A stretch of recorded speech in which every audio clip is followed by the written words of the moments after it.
For 1,000 years, kings and queens of Europe had absolute power. But absolute power corrupts absolutely. Greed, revenge, sex, madness, witchcraft, murder. Every monarch had their royal secrets.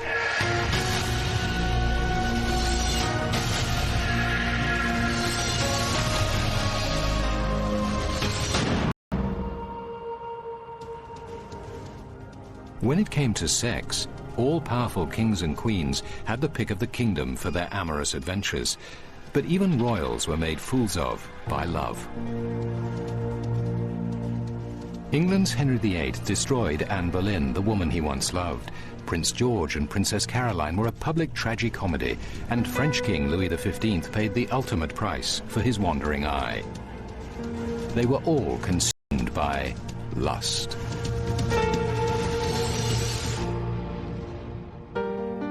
Henry VIII's passionate pursuit of Anne Boleyn is one of the great romantic tragedies. In the end, history was changed and Anne paid the ultimate price for her love.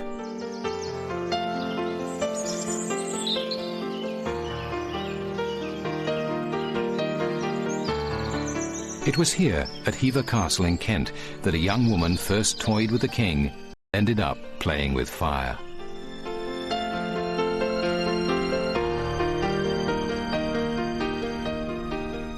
In the early 1500s, this perfectly preserved Tudor mansion was home to two little girls, Mary and Anne Boleyn, and their father Sir Thomas. Anne was the younger, a determined girl who would grow up to be an ambitious and clever young woman. Her less disciplined older sister Mary was uninhibited and out for a good time. Sir Thomas, whose grandfather went from humble beginnings to become a wealthy Lord Mayor of London, was a social climber who wanted to move his family even further up the social ladder.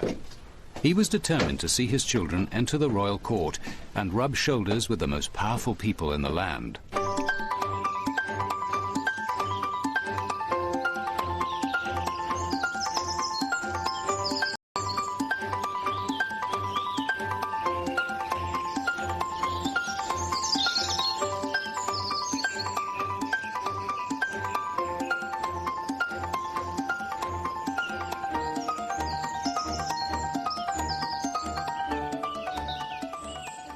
Sir Thomas had big plans for the social future of his young daughters Mary and Anne.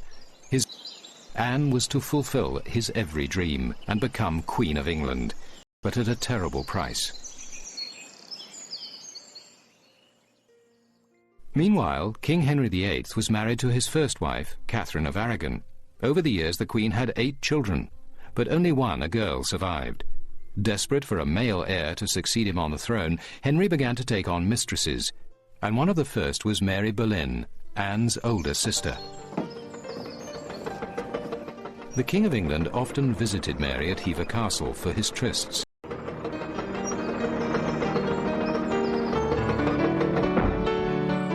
But in 1525, Henry VIII laid eyes on her 25-year-old sister, Anne. The king was smitten from the start. He fell head over heels in love with Anne.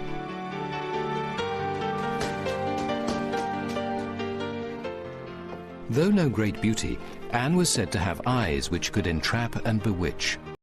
Used to having his way with women, the king moved quickly to capture Anne and count her as his latest conquest. But Anne was no easy prey and played hard to get. The game of love was joined. To bring her closer to him, Henry appointed Anne maid of honor to Queen Catherine. Anne's calculated response was a provocative promise of delights to come. Love letters between Henry and Anne still exist and show the chase was not going to be easy.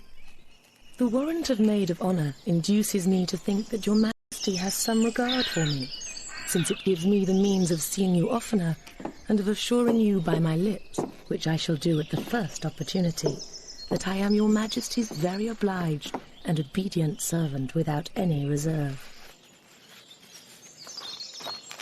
Henry was excited, unaware of how his long, extraordinary pursuit of Anne's favors would lead him to change his country forever.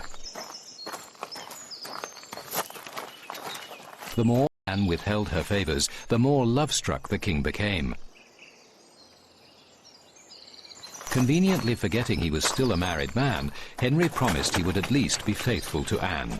He wrote, I beseech you now, with all my heart, to let me know your whole intention as to the love between us two. For more than a year I have been struck with the dart of love, and am not yet sure whether I shall fail or find a place in your heart and affection. If it pleases you to play the part of a true, loyal mistress and friend, and to give yourself body and heart to me, I promise to take you for my only mistress, casting all others out of my thoughts and affection, and serving only you. In her response, Anne made it clear she was not settling for second best. Your wife I cannot be, both in respect of my unworthiness or not be. Headstrong and wise to the nature of men, Anne knew just what to do to arouse the king's passions. She refused to give herself to Henry. Though the king was raging with lust, she wouldn't allow Henry to touch her. No matter how much the most powerful man in England begged and beseeched, Anne resisted for 6 years. Her terms were simple: no crown, no sex. Henry's hunger for Anne drove him to drastic measures. He sought a divorce from Catherine, but the Pope refused it. So Henry took a step which would alter the course of British history. In the most dramatic act of his reign, Henry removed his kingdom from the Pope's jurisdiction and put himself at the head of his own church, the Church of England.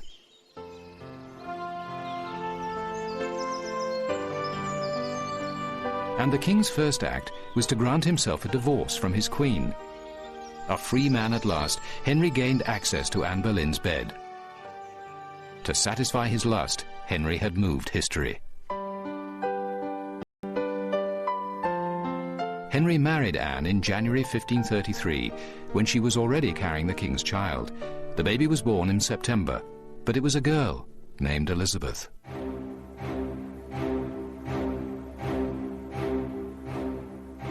Henry had mortgaged the nation's soul for Anne's love, but he still needed a son. The new queen suffered 2 miscarriages and a stillborn child. Her failure to bear him a boy now reminded Henry of his royal obligation to produce a male heir. The king's romance with Anne cooled, and he consoled himself with the company of a new woman, Lady Jane Seymour. As he had done to his ex-wife Catherine, he appointed his new romantic interest as maid of honour to Anne. Ready for a new wife, Henry ordered Anne jailed in the Tower of London just 3 years after they married. She was then sentenced to death on trumped-up charges of adultery and treason. Anne Boleyn, Queen of England, remained proudly defiant to the end, as she wrote to her husband during her last days. Let not your grace ever imagine that your poor wife will ever be brought to acknowledge a fault. Never a prince had wife more loyal in all duty and in all affection you ever found in Anne Boleyn. I see now that the ground of my preferment lay on no surer foundation than your grace's fancy, and the least alteration was sufficient to draw fancy to some other subject from my doleful prison in the Tower. Your most loyal and ever faithful wife, Anne. Henry granted his wife a final favour, knowing English execution. At 9 in the morning on May 19, 1536, the Frenchman severed her head with a single blow and held it up to the crowd. Her lips and eyes were seen to move as the crowd, in search of souvenirs, surged forward to dip handkerchiefs in Anne Boleyn's blood. The same day Anne was beheaded, Henry received permission from his hand-picked archbishop to marry Anne's maid of honour, Jane Seymour. He continued his quest for a male heir through 3 more marriages, but sired only one sickly boy who died at 16. Anne's father, Sir Thomas, died 2 years later, never knowing that Anne's child, his own granddaughter, would become one of England's greatest monarchs, Queen Elizabeth I.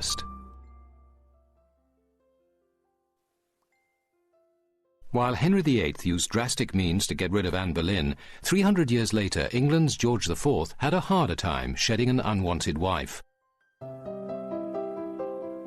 His troubles began while he was still Prince of Wales. Young George was a charmless prince, a heavy drinker and a gambler, particularly fond of horse racing. He consistently lost huge sums, owing debts equivalent today to tens of millions of dollars. He constructed huge luxury housing for the rich, like these mansions in London's Regent's Park. It was here the prince threw wild parties for his friends, dancing and drinking until dawn.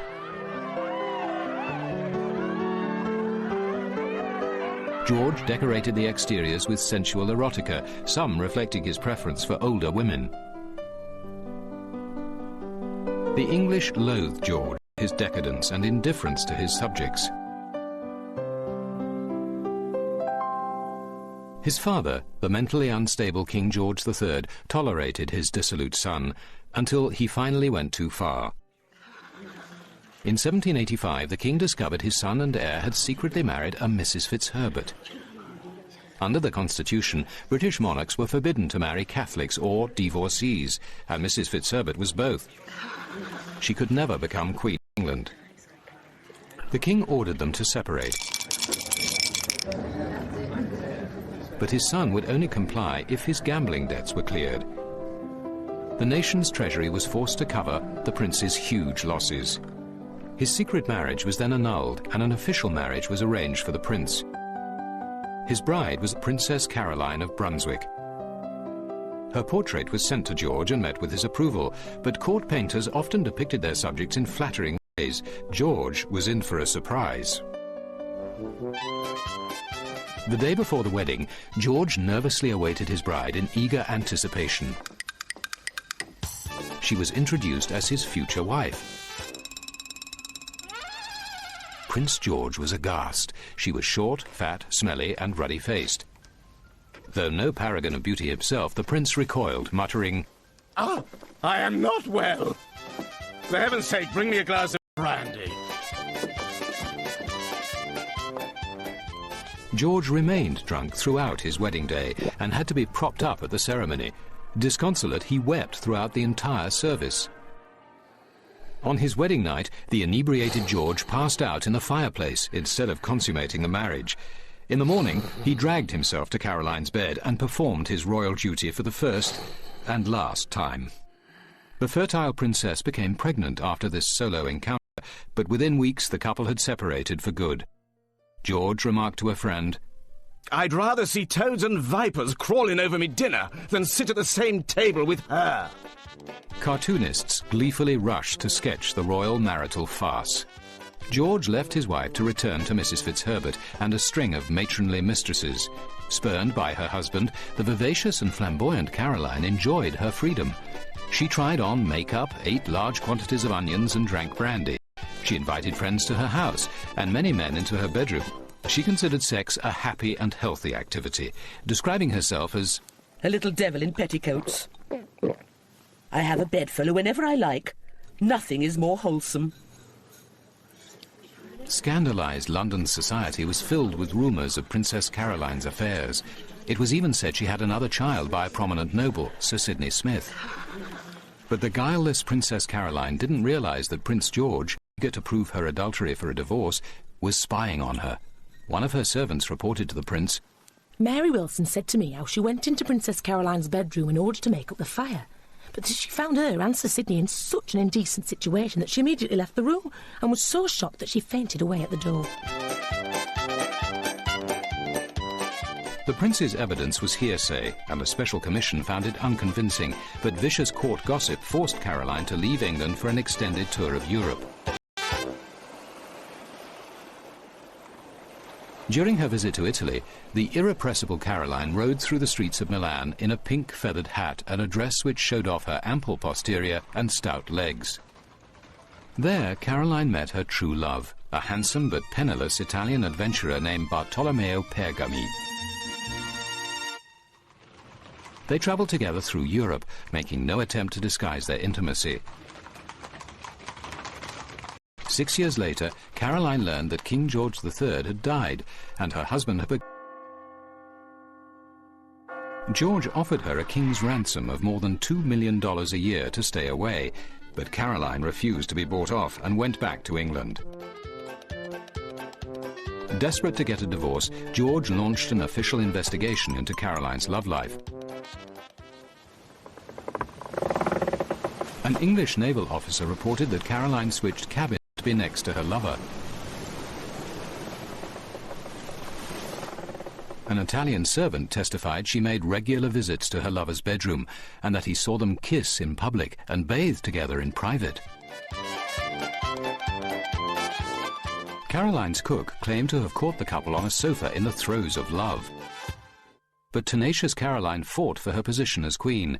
She hired a tough defence lawyer who publicly hinted at the hypocritical king's own adulterous affair and cowed the witnesses. One witness replied, "I do not remember," 87 times. The divorce failed, so in spiteful revenge, George refused to let Caroline attend his coronation. Though a sympathetic public sided with her, the humiliated Caroline lost her will to fight. A few weeks after the coronation, Princess Caroline, a king's wife but never a queen, died from a blockage of the bowel. She had become a victim of love and social hypocrisy, leaving the equally adulterous king to receive a dispensation to finally remarry his old love, Mrs. Fitzherbert.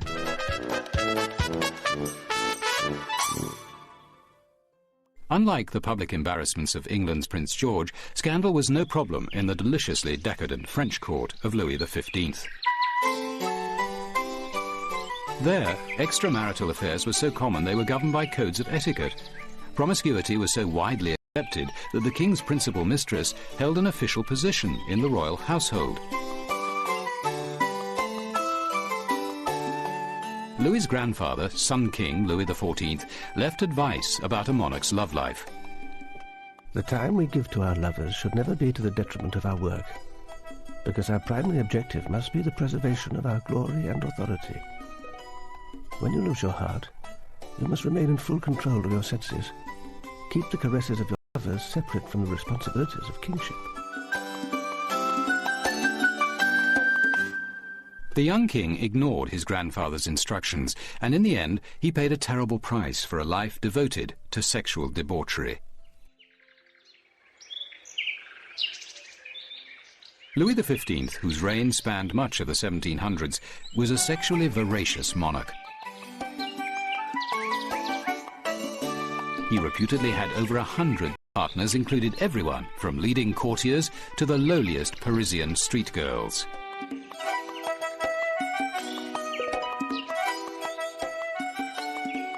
Even at state functions, Louis would spot an attractive underage girl in the crowd and order her parents to preserve her virginity for him until she matured.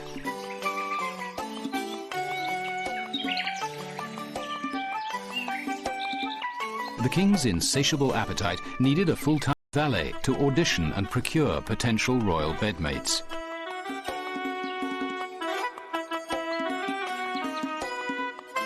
The job was performed by a Monsieur Lebel, whose title was valet de chambre, the official bedchamber attendant.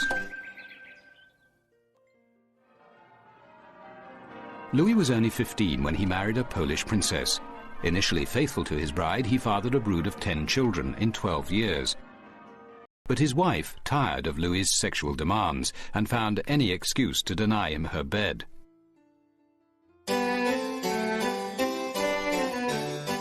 Embarking on a hedonistic lifestyle, Louis was so busy with an endless string of mistresses and lovers, he suspended the official public ritual of retiring to bed to have more intimate time with his conquests.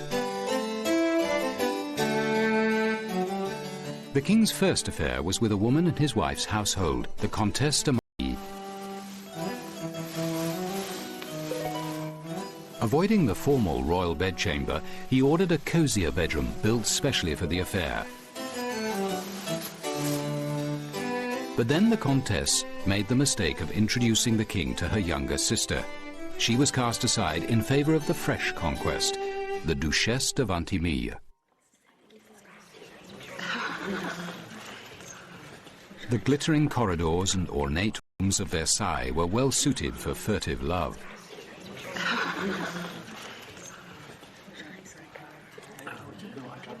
Louis's most famous affair was with a 24-year-old commoner named Jeanne Antoinette Poisson. The couple met at a costume ball, where she arrived dressed as Diana the Huntress.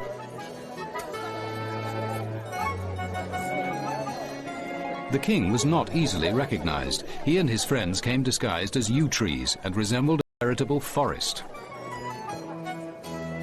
Meeting Jeanne Antoinette again, a few days later, Louis was smitten and moved her into an apartment in Versailles that connected to his bedroom by a secret staircase. The King of France was so taken with her beauty, he transformed her from simple Jeanne Antoinette Poisson into the Marquise de Pompadour, a major role in formulating foreign affairs. The parade of official mistresses failed to satiate the king, who simultaneously bedded a string of prostitutes and one-night stands.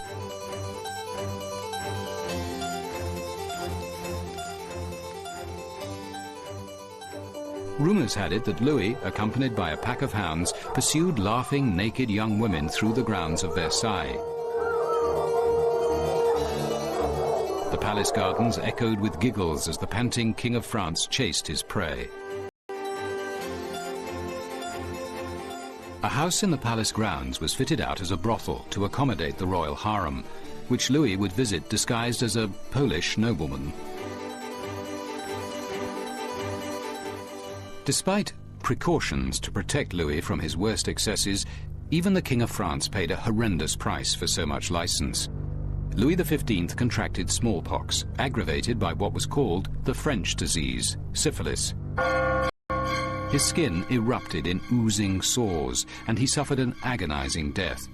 His corpse was so rotten, the undertakers skipped embalming it and immediately destroyed it in quicklime. For Louis XV, the Cupid of love had aged into the Grim Reaper of death. Henry VIII and Anne Boleyn, Prince George and Princess Caroline, French King Louis XV with his countless lovers, all were star-crossed royals. All their power and wealth couldn't change the capricious ways of love. In the end, the royal privilege of unrestrained passion proved the downfall of many a monarch, when they became slaves to lust.